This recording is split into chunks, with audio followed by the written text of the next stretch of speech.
Bienvenidos a todos, buenas tardes. Bienvenidos a un nuevo episodio de La Ciencia y la Torá.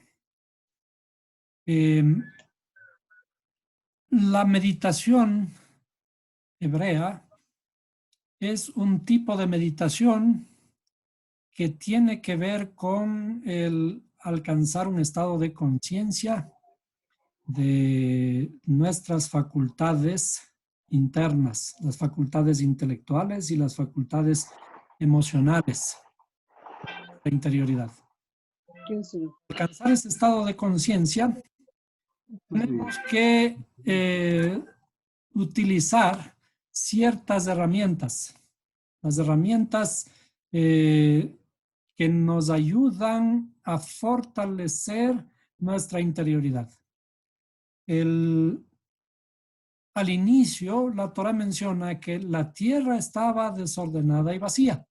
Y eso es una referencia a la interioridad nuestra. Nuestra interioridad está en desorden, está vacía. ¿Y cómo hacemos, qué hacemos para llenar de luz esa interioridad y ordenar esa interioridad? El fin, en realidad, es el estudio. El fin es el conocer. Cuando estudiamos, nos acercamos al conocimiento del Creador. Pero para utilizar mejor el tiempo del estudio, tenemos que meditar. La meditación no corresponde a las técnicas de otras culturas, como el buscar poner en blanco nuestra mente. Eso en realidad, desde el punto de vista práctico, no es posible. No es posible poner en blanco nuestra mente. Por más que intentemos, nuestra mente va a estar con algún pensamiento, rondándole alguna idea. La intención de la meditación, como decía, es entrar a un tiempo de estudio. Cuando estudiamos, nos acercamos al Creador. Por eso, desde el punto de vista hebreo, los términos tienen que ser corregidos. La terminología que se utiliza para acercarnos al Creador tiene que ser corregida. Para entrar a un estado de meditación con el estudio, podemos ejercitar la respiración. La respiración, como aprendimos, en 4 etapas. 4 etapas de respiración. Y esto está simbolizado por la palabra Hedva. La palabra Hedva que nos simula un ritmo, el ritmo proporcional de las letras. Las letras son Het, que vale 8, Dalet, que vale 4, Baf, que vale 6, y Hei, que vale 5. Entonces, en ese ritmo tenemos que respirar alegría. La palabra Hedva significa alegría. Por lo tanto, cuando simulamos estas proporciones en la respiración, vamos a oxigenar nuestros pulmones, y al oxigenar nuestros pulmones, los pulmones inmediatamente oxigenan la sangre, y la sangre alimenta todo nuestro cuerpo, pero particularmente nuestro cerebro. Y por lo tanto, al oxigenar nuestro cerebro, nos predispone a un estado mayor de recepción en el estudio. Entonces, para hacer esa práctica, todos ya conocen, podemos respirar abiertos o cerrados los ojos, no importa. Vamos a respirar y respiramos alegría. Entonces, más o menos en el ritmo de 8, 4, 6, 5. Es decir, 8 aspiramos, 4 nos mantenemos con el aire adentro, y luego 6 soltamos el aire, y 5 nos quedamos sin aire en espera del próximo ciclo. Démosle. Le intentamos aquí un ratito. Comencemos. Hacemos un par de veces, ¿no? Como cuando vamos a iniciar un ejercicio, ¿no? Respiramos.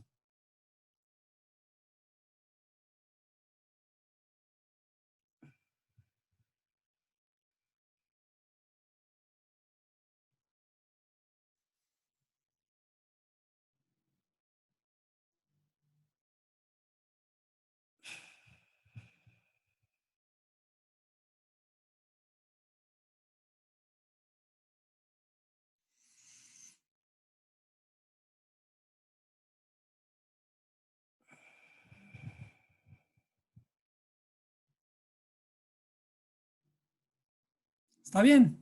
Esto es bueno hacerlo continuamente. Ustedes saben, para los ejercicios o para estudiar o varias veces en el día, esto oxigena nuestro cerebro.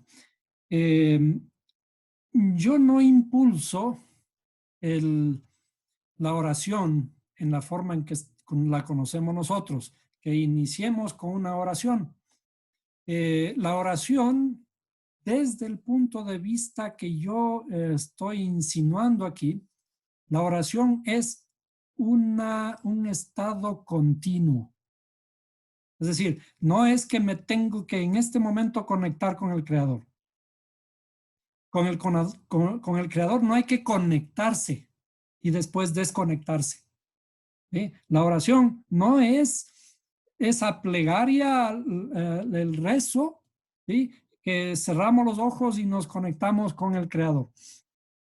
La oración es todos los días, a cada instante. Dice, orad sin cesar. Por lo tanto, tenemos que estar en un estado de conexión perfecta, continua con el Creador. ¿Para qué? Para que todas nuestras acciones sean para bien. Por tanto, oración es trabajo, trabajar es orar. Pero se utilizan ciertos rezos. El judaísmo ha extraído los rezos de la Biblia y los hace religiosamente, ¿no? Para iniciar alguna cosa hace un rezo, para comer una cosa hace un rezo. Y son chiquitos los rezos. Los rezos simplemente exaltan al Creador y agradecen por determinada cosa. Por ejemplo, podemos hacer un rezo en este momento. Lo voy a hacer en español. Dice el rezo, bendito eres tú, Padre nuestro, Rey del universo, que nos has permitido abrir tu Torah. Eso es lo que vamos a hacer ahora. Nos has permitido abrir la Torah, significa abrir los rollos y comenzar a analizar lo que está dentro. Y así, todos los rezos, hacemos una comida, la comida de una manzana, tomar un vaso de agua, bendito eres tú, Padre nuestro, Rey del universo, que nos has dado el agua, fruto de la tierra. Y así, rezos muy chiquitos, pero en realidad los rezos contienen cierta estructura, contienen cierta información que nos sirven a nosotros para poder aprender, para poder ligarnos a su palabra. ¿Sí? Son el fundamento del conocimiento. Entonces, lo que hemos estado haciendo en este momento es la meditación que puede ser cerrando un momentito los ojos, respiramos y aspiramos alegría.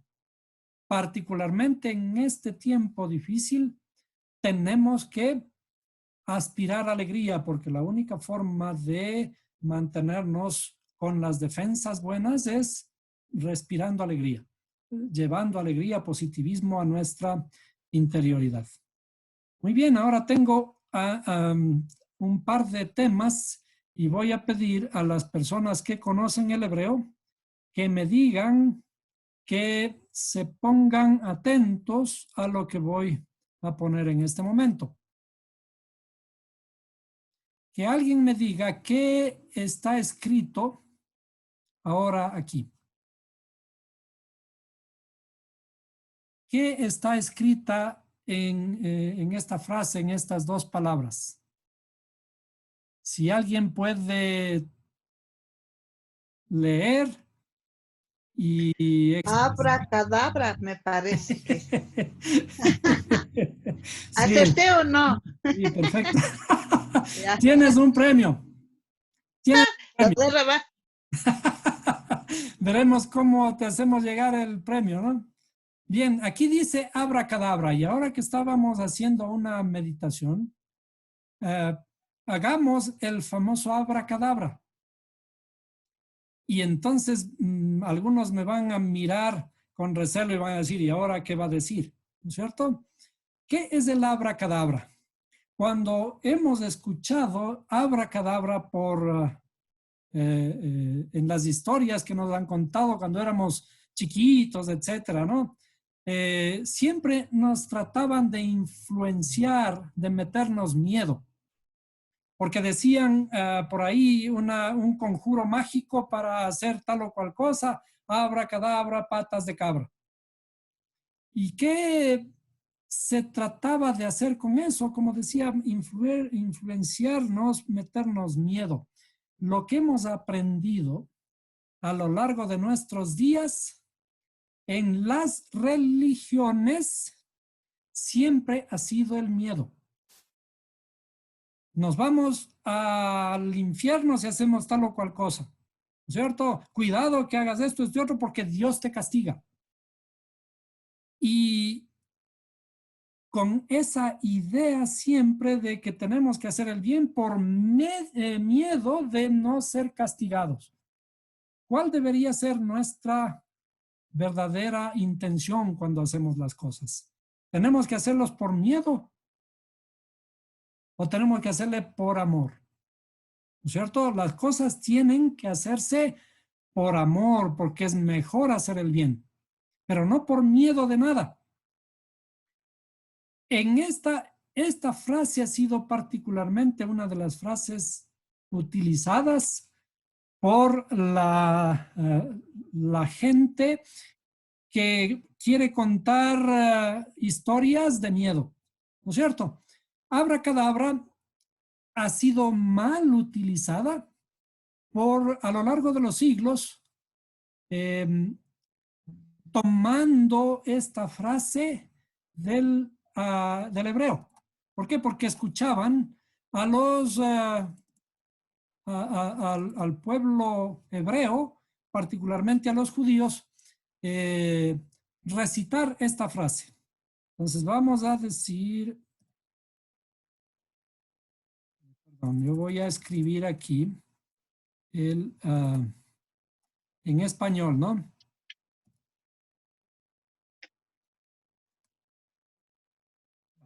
Esto corresponde a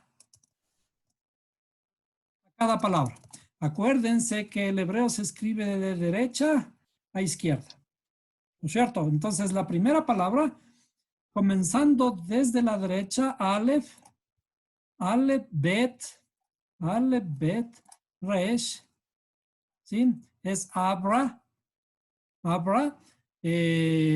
Recuerden que en el hebreo no hay vocales, sino solo consonantes, ¿no? Entonces, aquí no están dibujadas las consonantes, las vocales, puesto que en la escritura, en la Biblia, cuando la Torah fue escrita, no fue escrita con vocales.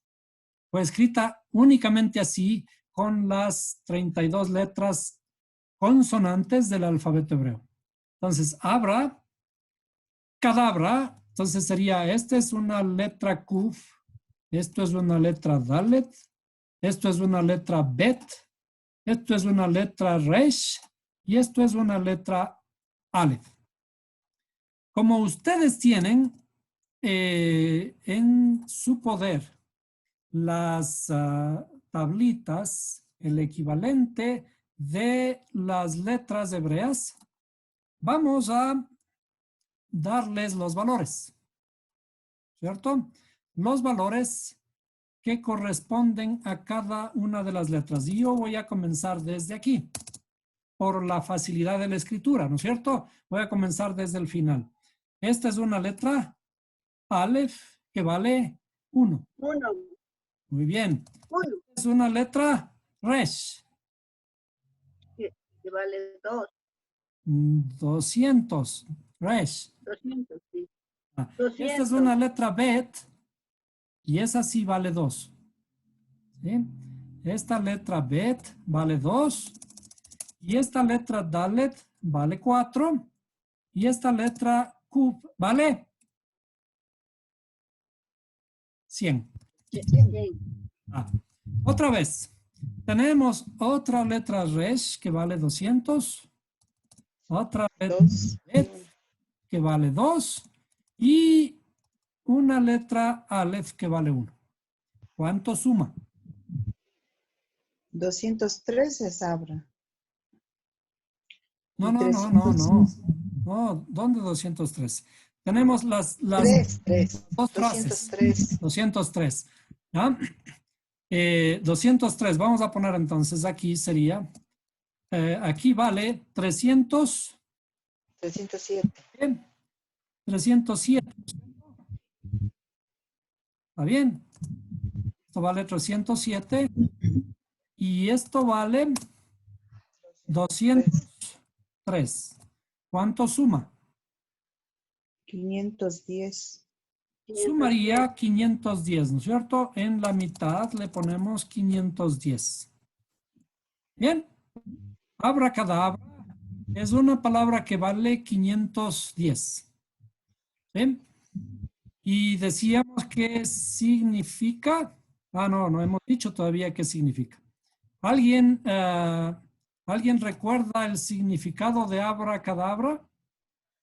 Crear con una palabra. Espaciado, vamos a poner ahí. Yo crearé mientras hablo. En alguna clase pasada, y esto es bueno analizar, le acabo de encontrar, porque mientras buscaba equivalencias del 510, encontré esta palabra, ¿no? Y está muy interesante analizarla. ¿Alguien recuerda de una clase pasada, qué significa estas 3 letras que las estoy señalando ahora en azul? Dalet, Bet, Resh. Dabar. Palabra. Dabar, ¿qué significa palabra? Palabra. Ya tienes otro premio. Entonces, dabar significa palabra. Y dabar es la raíz también de Barim, del libro de Deuteronomio al que se le puso Deuteronomio, pero más significado tiene como palabras, de Barim. ¿Sí? De Barim, palabras. Ya, entonces, esta palabra, cadabra, está fundamentada en la raíz palabra, ¿no es cierto? La raíz palabra. Entonces, esta palabra cadabra significa hablo, hablar. Cadabra es hablo, mientras hablo. Entonces, y esta abra viene de bará también, ¿no? De bará, que es y también viene de af, que es padre, ¿no es cierto? Padre y la restauración. Esto significa crear. Abra o bará. Acuérdense que en hebreo el primer verso, en el principio creó Dios. Allí está utilizada estas 3 letras, aunque en un orden diferente. Dice Bará, Bereshit, Bará. Y solo que aquí está un poquito en desorden.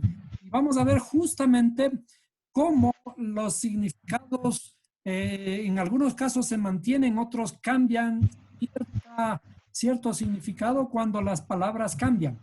A esto se llama la permutación de las letras. Y esto es muy común en el análisis del hebreo para entender la Sagrada Escritura.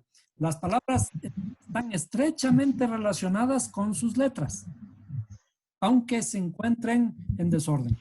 Entonces, Abra es crearé, está en un futuro, crearé cuando hablo, cadabra, ¿no?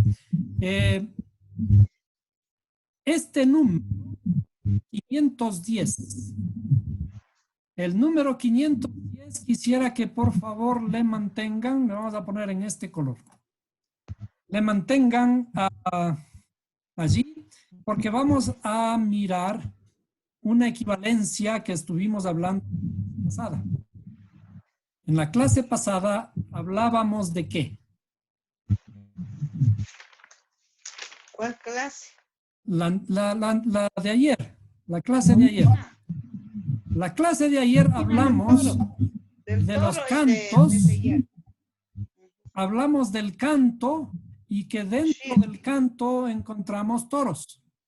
Es decir, ¿de qué tratamos ayer? De la poesía que está finamente escrita, finamente descrita dentro de las palabras hebreas. Ahora veamos. Ayer hablamos de Shir, ¿no es cierto? Shir, que le encontramos en el verso de la canción del mar. Cuando los israelitas, después de que cruzan el Mar Rojo, se abre el Mar Rojo, luego ellos llegan a tierra firme y viene el faraón y se cierra el mar. Entonces, después de esa batalla, hay un canto. Tenemos que cantar. ¿Y qué es cantar? Cantar es estar alegres. Cantar es, en ese momento, regocijarse. Cantar es tomar las mejores palabras, las palabras más hermosas, finamente estructuradas, ¿sí? Y con las más hermosas alegorías, el lenguaje, ¿no? Y a eso le añadimos música. Y a eso le añadimos los tonos, el ritmo y la melodía de la música, ¿no es cierto? Entonces, en realidad, el canto es una forma divina.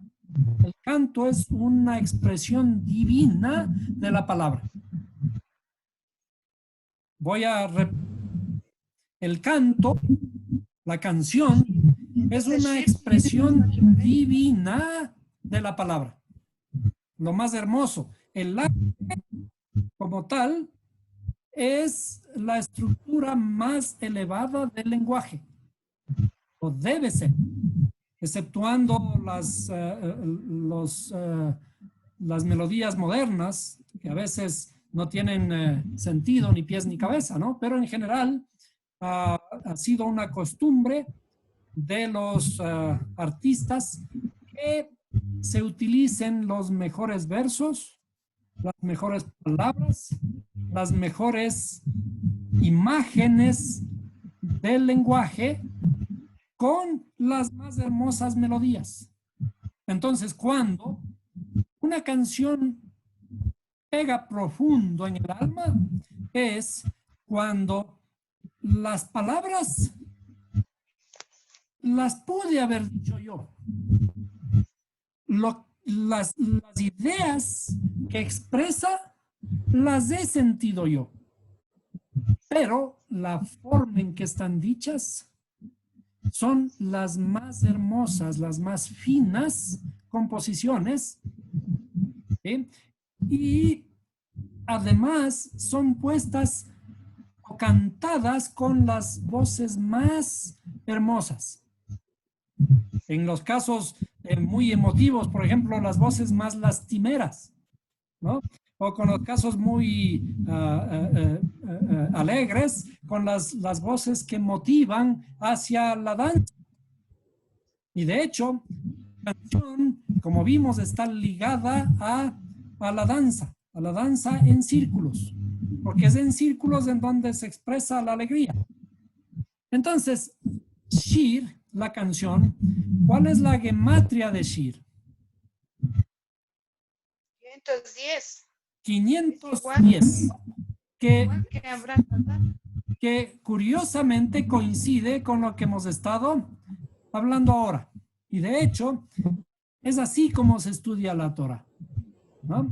Abracadabra es yo crearé mientras hablo. O también, abracadabra, yo crearé mientras canto. Mientras cantamos, estamos también creando. ¿Qué creamos? Un mundo mejor. Estamos creando un ambiente mejor.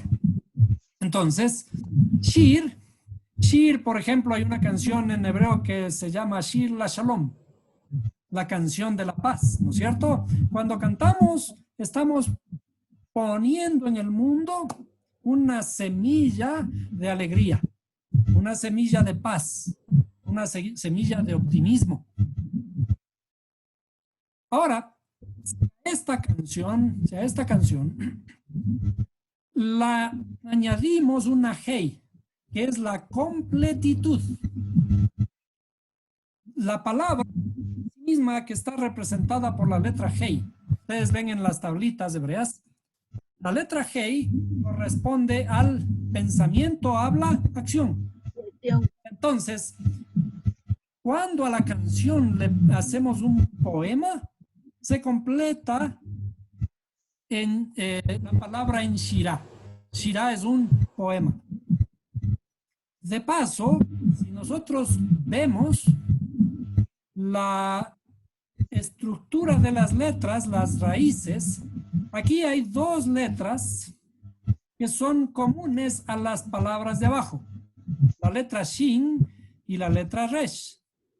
¿Cierto? ¿Para qué? Para donde en la palabra Asher. Asher, que es felicidad. Asher. O Asher, que es ser. O Isher, que es enderezar, apoyar. Estas tres palabras se escriben en la misma forma. Es decir, cambia la pronunciación, en este caso de la letra Aleph, ¿no? O de la letra Shin, la pronunciación. Pero la equivalencia es la misma, la raíz es la misma. El significado original de la palabra es la misma. Entonces, la canción es ese punto de creación. ¿Para qué? Para ser. ¿En dónde encontramos esta palabra Asher? ¿En qué nombre del creador encontramos la palabra Asher? En la oración. No. En la oración de lavado de manos está Asher. El nombre del creador que dice Ejeye, Asher, Ejeye. ¿Recuerdan? Yo seré el que seré. Entonces, estas letras que están finamente asociadas con la canción son también el impulso para ser, para traer felicidad, Osher, ¿no? O también, mediante la canción, mediante el buen ánimo, mediante el impulso, podemos enderezar nuestros pasos o podemos apoyarnos en tiempos de debilidad. Y curiosamente también, otra estructura, otra permutación de las letras corresponde a Rosh, en donde también está la letra Resh y la letra Shin, ¿no? ¿Y qué significa Rosh? Es principio, como el día de hoy que estamos en el principio de mes. Principio o cabeza. Siempre los principios son puntos de renovación. Por ejemplo, ¿qué hacemos todos los años nuevos? Todos los años nuevos tenemos que reorganizarnos, reorganizar nuestras ideas, reorganizar replantearnos y también, lógicamente, cantamos. Entonces, en el lenguaje está finamente relacionadas todas estas letras, ¿no? Vamos viendo que son las raíces, en el caso de dos letras, son las raíces de estas palabras. Y ahora vamos a ir a otra. Vamos a ir a otra palabrita de...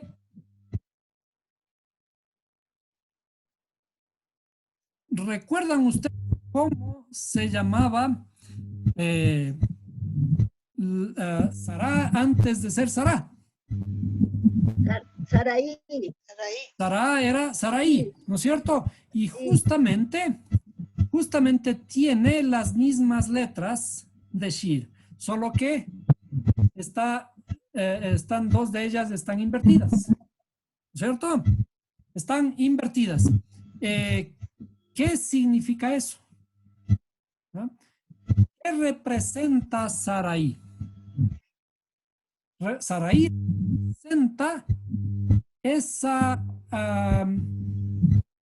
entrega, el haberse humillado a sí mismo, ¿sí? Haber descendido para entregar su sabiduría. En este caso, ella rompe su sabiduría, su yud, en dos letras, hey. La una se queda con ella y la otra entrega a Abraham para que se convierta en Abraham. ¿Sí? En definitiva, también Saraí, este nombre, está representando de alguna forma el canto épico que realiza Saraí al entregarse a sí mismo para levantar a su esposo, para entregar el don más hermoso a su esposo, que es el don del habla rectificada. Y esta Hei, al ser el habla, simboliza, sintetiza ese trabajo de Mashiach.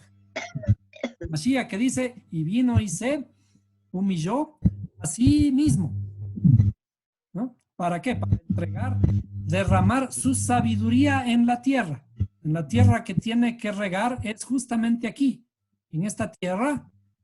Abraham, que luego pasa a ser Abraham. ¿Qué es Abraham?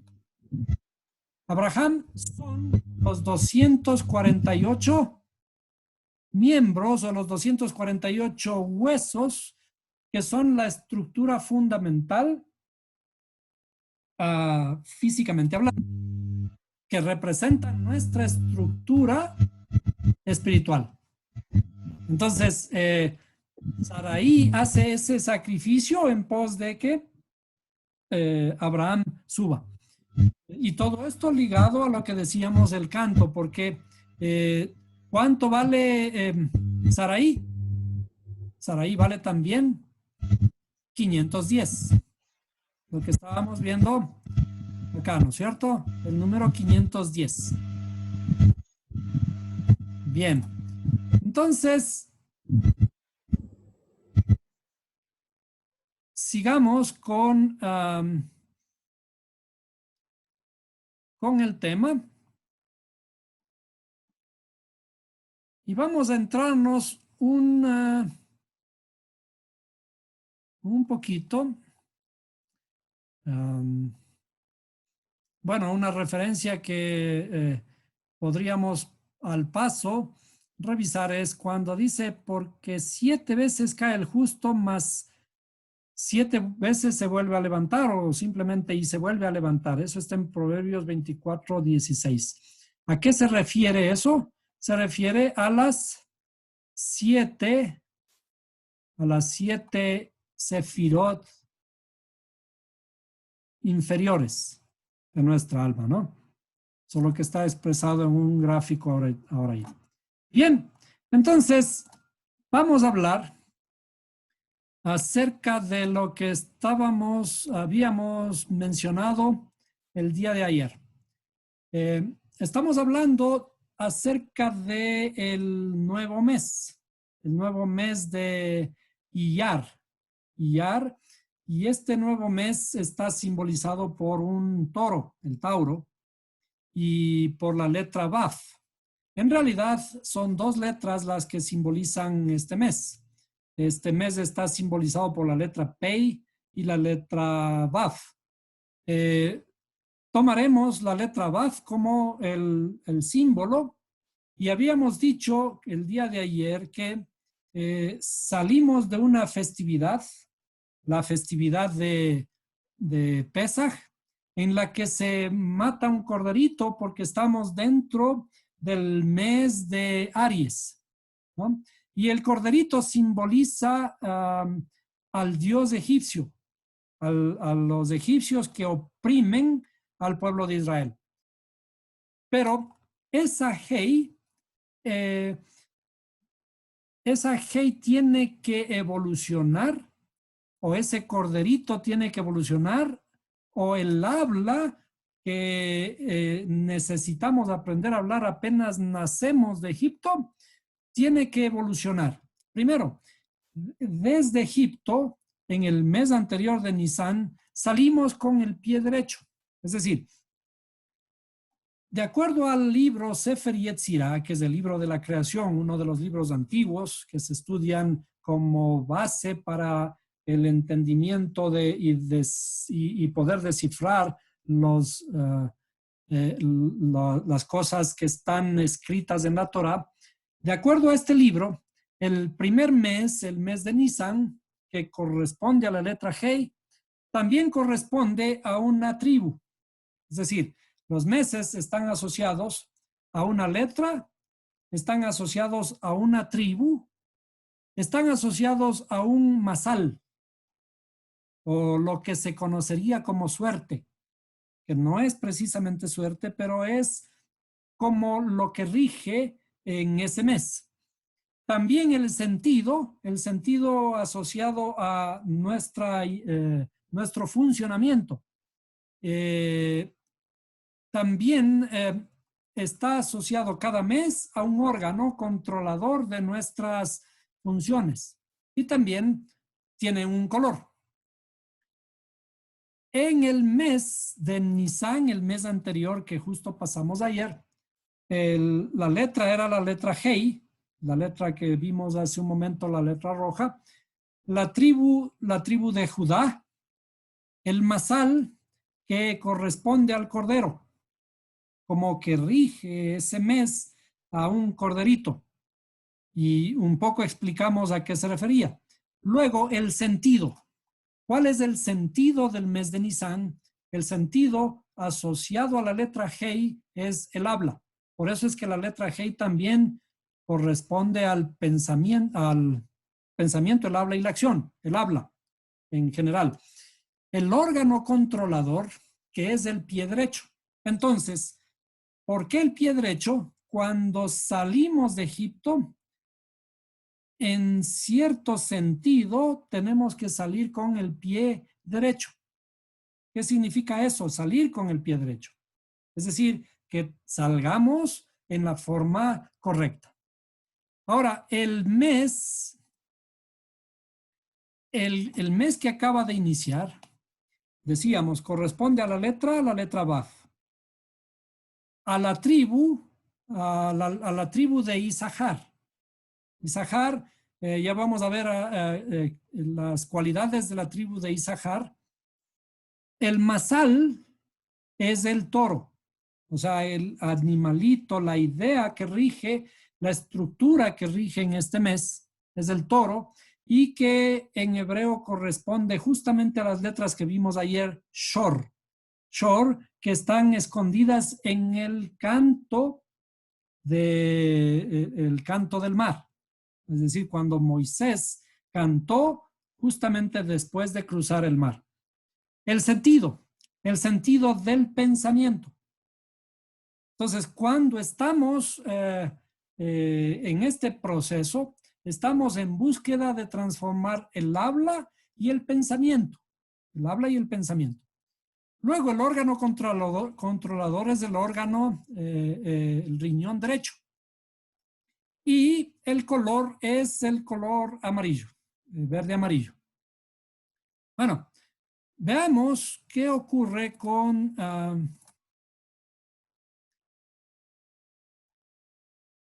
lo que estábamos hablando de el desarrollo del mes de Iyar. El mes de Iyar es el segundo de los meses del calendario judío, otra vez. Cuando señalamos, de acuerdo a la escritura, dice que el mes de Nisan, el mes de la Pascua, es el primer mes, será el primero de tus meses. Entonces, terminamos ese mes, ahora estamos entrando al segundo mes. Y curiosamente en la escritura aparecen los primeros meses, los 3 primeros meses se nombran y los otros ya no aparecen más que por ciertas referencias. Este mes es llamado el mes del resplandor, o en hebreo Sif, y está ligado a la luz. Y esa luz corresponde a la curación natural. Y eso podemos ver en Éxodo 15:26, justamente cuando estamos hablando acerca de la salida de Egipto, cruzan el Mar Rojo. Veamos el texto, Éxodo 15:26.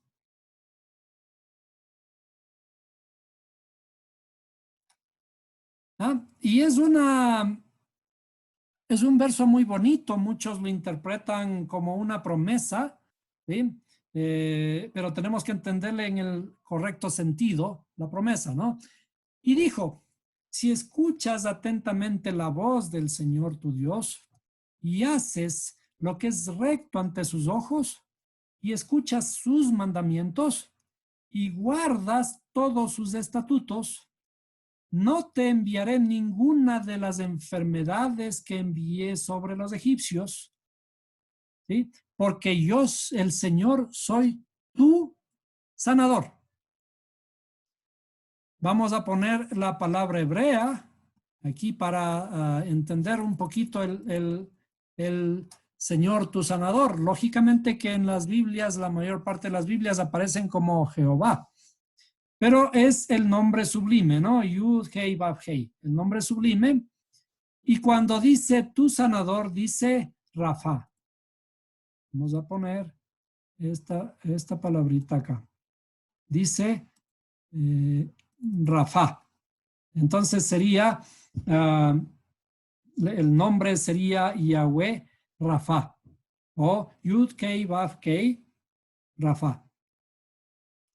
Y esto significa enmendar, remendar, ¿sí? Arreglar, cuidar. La sanidad se está refiriendo a ¿cuál sanidad? La sanidad que tenemos que realizar está o debe ser realizada aquí. ¿Sí? ¿Por qué? ¿Dónde hay que sanar? Hay que sanar en nuestra interioridad, por encima de todo lo que podamos pensar. El origen de todas nuestras enfermedades es aquí. Siempre estaremos señalando esto, la tierra que tenemos que labrar, el corazón que hay que sanar, es nuestra propia interioridad, ¿no? Entonces, aquí en nuestro corazón se germinan esas enfermedades que van a salir luego, que se van a manifestar a través de los órganos de en nuestro cuerpo. Pero cuando buscamos una medicina, la medicina tradicional o cualquier tipo de medicina, tratando de curar los síntomas, que por ejemplo estoy con desmayos, que tengo fatiga y ese tipo de cosas, o me duele y tomo algo para el dolor, ¿qué es lo que estoy tratando? Estoy tratando las consecuencias, estoy tratando los resultados de la enfermedad. ¿Y qué es lo que hay que hacer? El Creador, ¿en dónde nos quiere sanar? El Creador nos quiere sanar el origen de todo que es aquí. Es decir, tenemos que sanar cada una de estas cualidades interiores para que una vez que pongamos en orden nuestro corazón, nuestra mente con sabiduría que rige el corazón, entonces mi cuerpo podrá ir sanando estas enfermedades que las llevo en mi cuerpo. Es decir, desde el punto de vista de la Torah, las enfermedades son enfermedades originadas en la espiritualidad. Los traumas, todos los traumas que nosotros tenemos, todos los miedos, esa angustia que no sabemos de dónde viene, esas preocupaciones, toda la ignorancia, el desconocimiento por el cual nosotros hacemos tal o cual cosa, todo eso genera en nosotros una reacción. Y esa reacción negativa va a originar las enfermedades que se van a mostrar en nuestro cuerpo. Es decir, cuando vamos al médico, el médico hace lo mejor por reparar esos daños que nosotros tenemos, pero si no reparamos el origen, esa enfermedad va a volver a presentarse. Es decir, ¿qué es lo que tenemos que hacer para curarnos? Para curarnos tenemos que reparar nuestra propia interioridad. Y a eso nos invita el Creador. Él dice, yo soy tu sanador, el sanador de todas tus enfermedades, de todas tus dolencias. ¿Y en dónde se encuentran las dolencias? Aquí. Y es por eso que estamos cada vez regresando a este mismo esquema para buscar la forma en cómo integrar cada una de estas cualidades interiores nuestras que puedan comunicarse entre sí, que puedan expresar sabiduría, que puedan armonizarse, ¿sí? Para que las enfermedades se vayan sanando.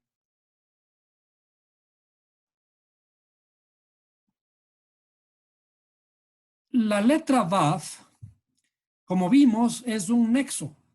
Si nosotros revisamos nuestra tablita de letras hebreas, la letra Vav es un palito que une desde arriba hacia abajo. Es el símbolo de la conexión que realiza el Mesías, Mashiach, entre el cielo y la tierra. Y es también la forma de conectar nuestra salida de Egipto, cuando salimos de Egipto, hacia, en este caso, el desierto, para estar debajo del monte y recibir la Torah. Entonces, ese nexo, representado por la letra Vav, es el nexo que une la salida de Egipto con la entrega de la Torah. Ahora, en este mes son 30 días, no se hace una fiesta, pero tenemos que unificar la salida desde la oscuridad hasta la entrega de la Torah, que es la luz. Entonces, es ese camino de ascenso. Este camino de ascenso está simbolizado por inclusive una cuenta, la cuenta que habíamos mencionado, de la cuenta del Homer, ¿no? Pero todo eso está expresado en el contexto agrícola de Israel. En realidad, este es un tiempo de preparación hacia las cosechas que se van a realizar en el próximo mes.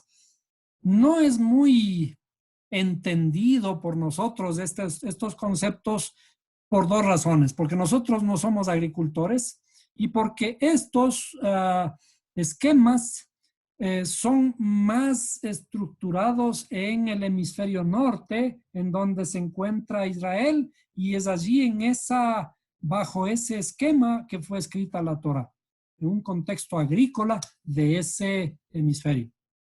El toro, vimos ayer que el shor es justamente esa idea de salimos de Egipto y tenemos la idea, el inicio, ¿no es cierto? Está representado por la yud de Shir, pero ese Shir tiene que crecer, tiene que unir los cielos a la tierra.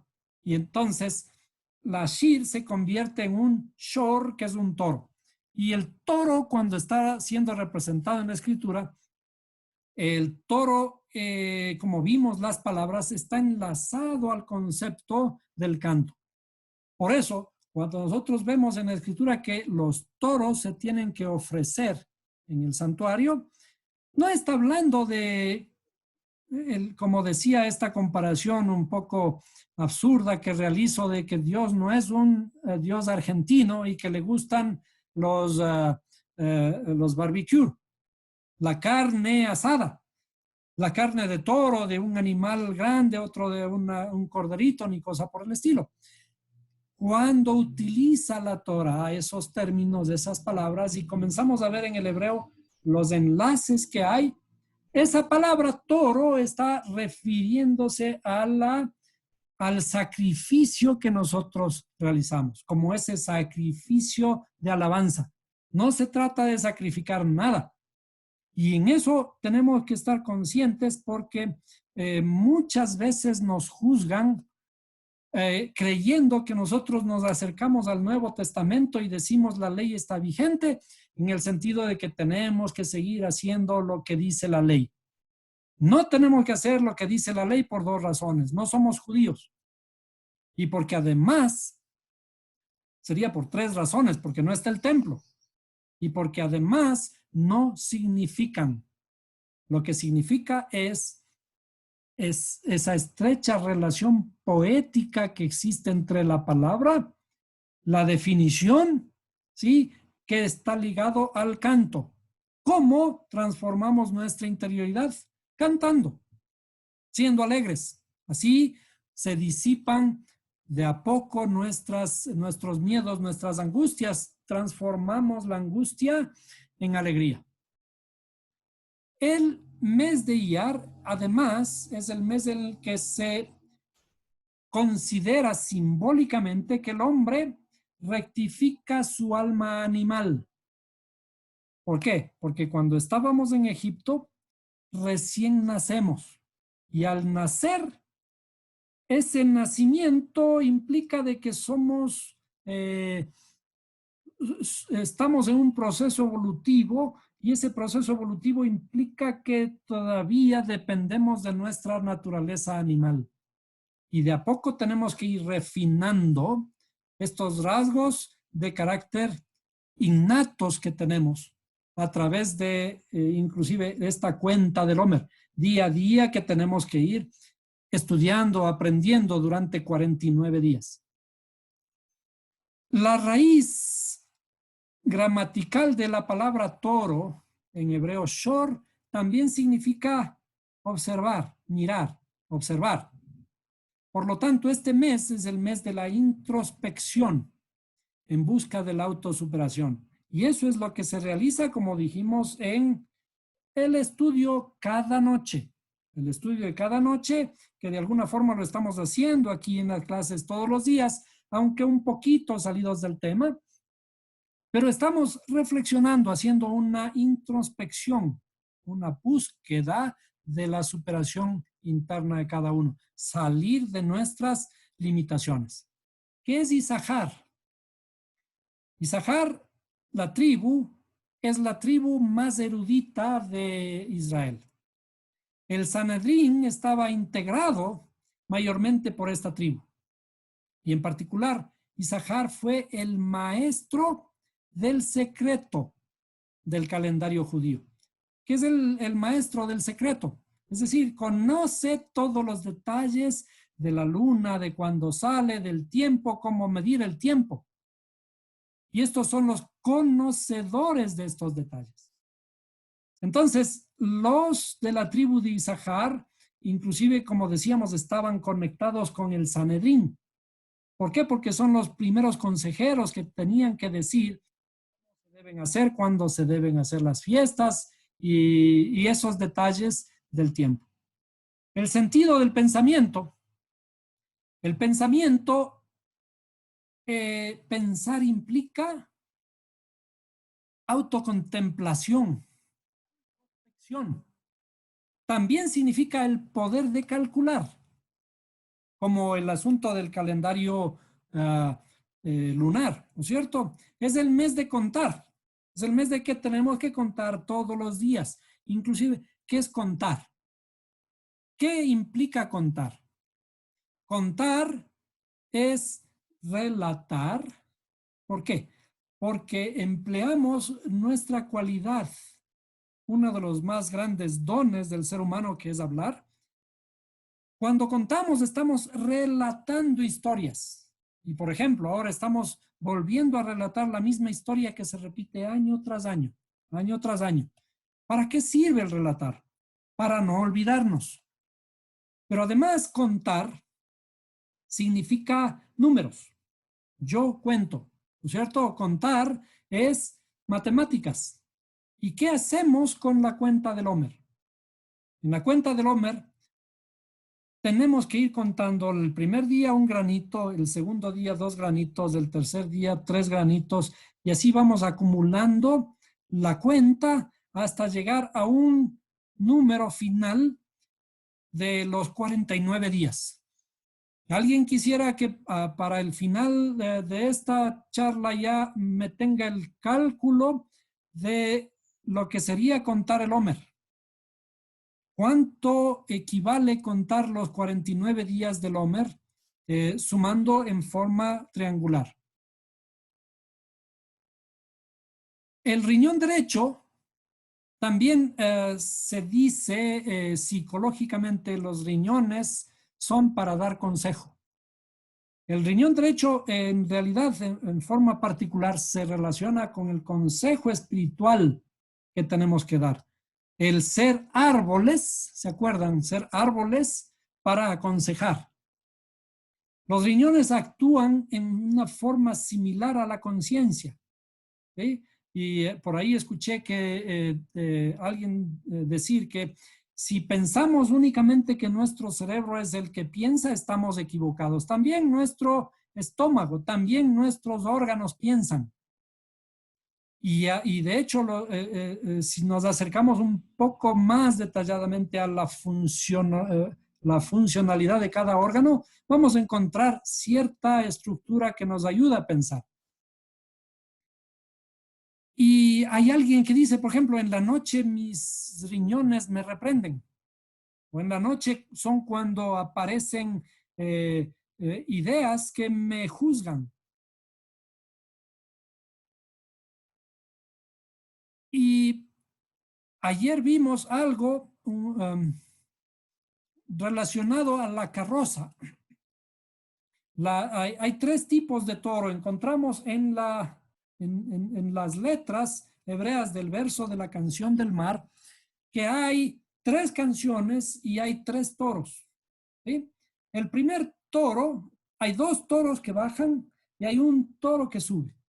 Los dos toros que bajan son los que aparecen en la escritura como en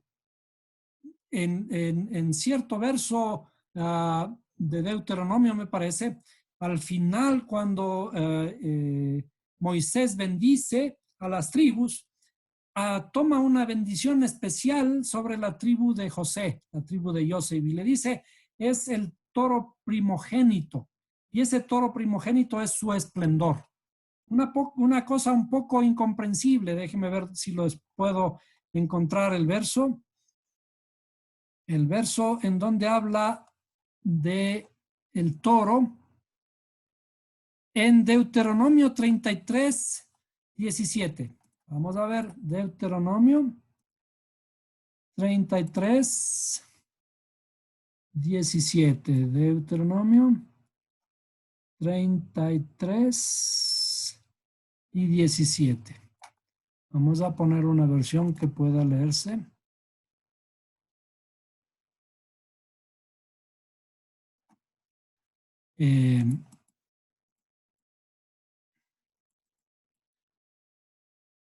Desde el 13 dice, y de José dijo, bendita del Señor sea su tierra, con lo mejor de los cielos, con el rocío y con las profundidades que están debajo, con lo mejor de los frutos del sol, con los mejores productos de los meses, con lo mejor de los montes antiguos y con lo escogido de los collados eternos, con lo mejor de la tierra y cuando contiene el favor del que habita en la zarza, descienda la bendición sobre la cabeza de José y sobre la coronilla del consagrado entre sus hermanos. Su majestad es como la del primogénito del toro, y sus cuernos son los cuernos del búfalo. Con ellos empujará a los pueblos todos juntos hasta los confines de la tierra. Tales son los 10 millares de Efraín y tales los millares de Manasés. Y fíjense, aquí aparecen unas estructuras lingüísticas ligadas a algo que estábamos analizando unas cuantas clases atrás. Los 10 millares de Efraín, que quien se lleva las más grandes bendiciones. ¿Se acuerdan que los hijos de José fueron cambiados del momento de la bendición y Efraín era el menor y se lleva las 10 millares de las bendiciones, ¿no? Y ahora dice los millares de Manasés, ¿no? Una bonita expresión. Pero aquí a donde vinimos a este verso dice su majestad es como la del primogénito del toro. Y de hecho a José se le considera el toro primogénito. ¿Por qué se le considera como un toro?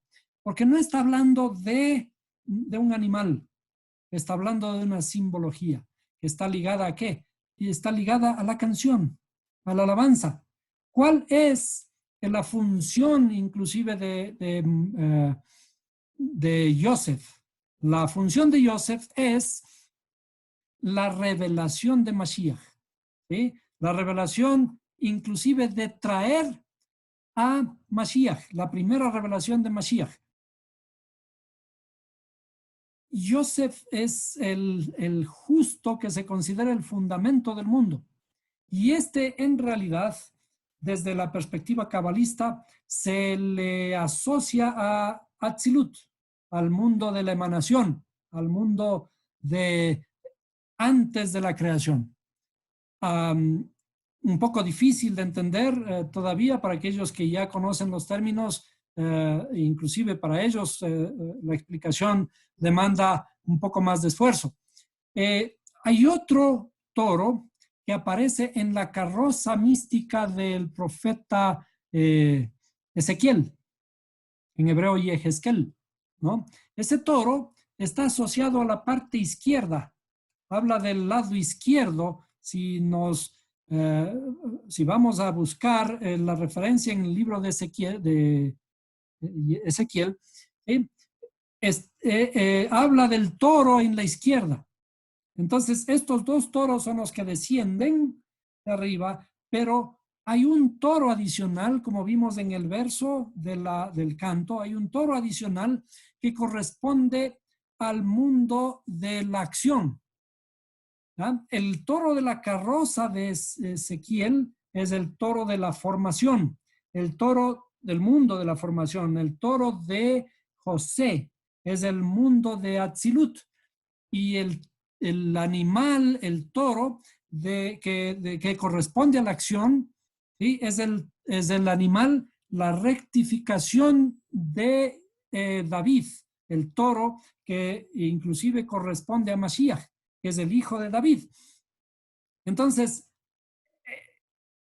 Mashiach se transforma en ese olor fragante, en ese canto que asciende.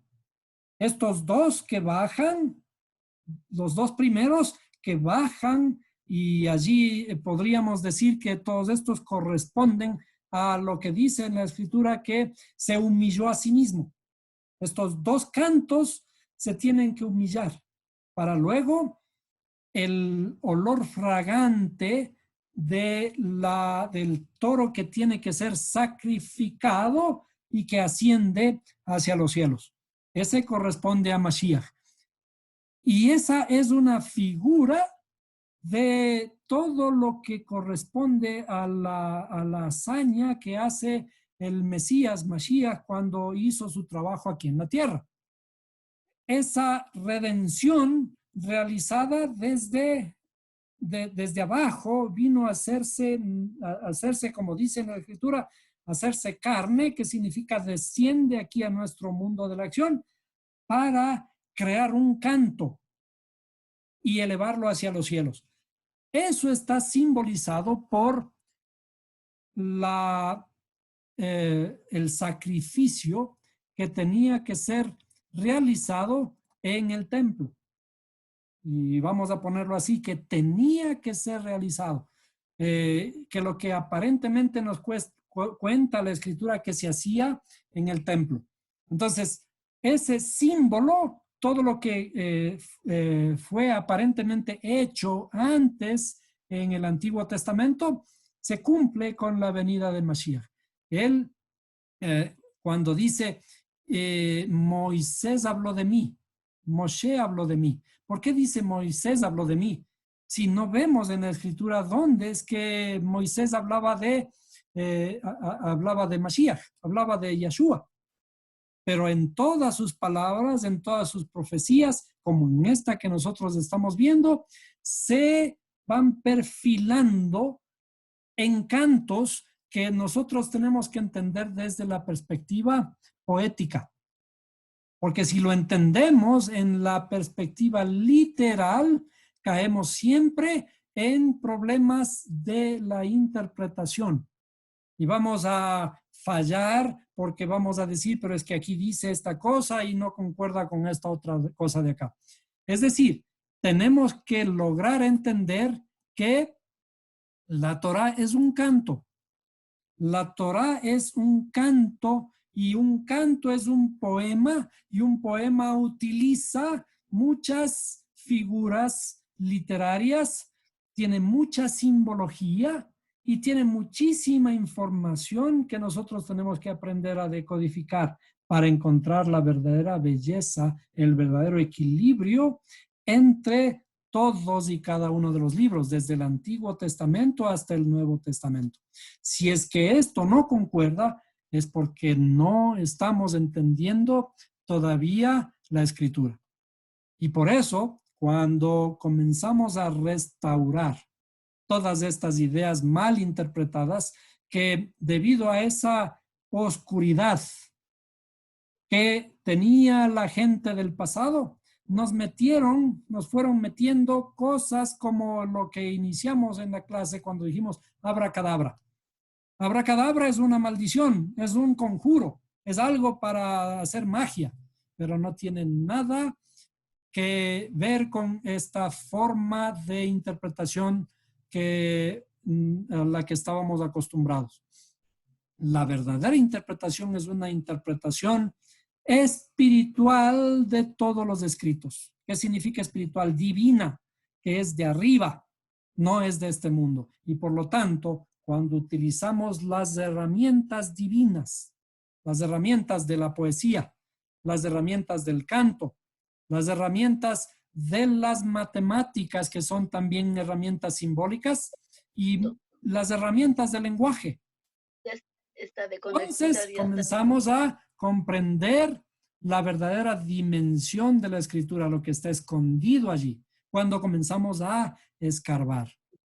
Y poco a poco vamos encontrando esa riqueza en el lenguaje, esa riqueza en las figuras, esa riqueza en las expresiones y la idea interior que está escondida entre sus palabras. ¿Hasta aquí tienen alguna pregunta?